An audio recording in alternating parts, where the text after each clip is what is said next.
Hey all, it's Mike here, and today in our H2O devotional, we're looking at 1 Corinthians 13. Now, maybe off the top of your head, that doesn't mean anything, but I think once you read it, you'll say, oh, I know this, I've heard this before. It's what many might call the love passage, right? We have the love is patient, love is kind. Paul is listing out to the church at Corinth all of the different things that make up real Jesus-like love.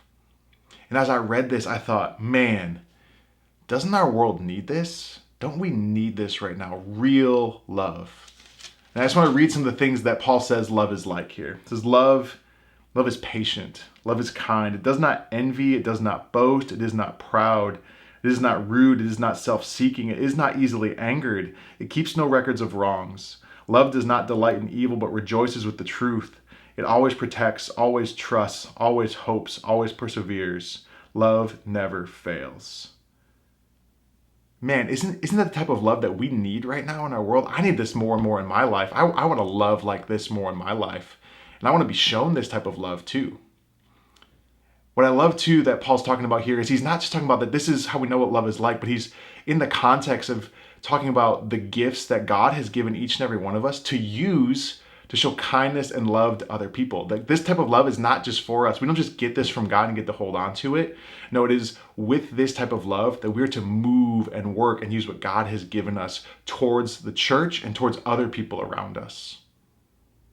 And what I love later on is this verse. What I'm really challenged by is this verse in verse 11. It says, when I was a child, I talked like a child. I thought like a child. I reasoned like a child. When I became a man, I put childish things behind me.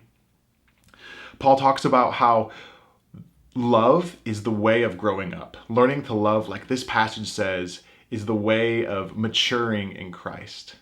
That if we're loving like this, we can be encouraged that we are growing in Christ.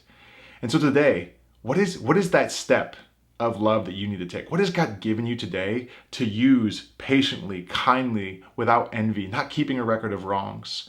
What has God given you today to show kindness and love to a friend, to family, someone in the church, or maybe even more radically, someone who might be considered an enemy? What does that look like for you today? And know in all of this that this great love is the type of love that God showed towards us. So we don't have to do this on our own. This is the type of love that God has given us to be sent out into the world now, to love and see the world changed by this love. So go in love today, everyone.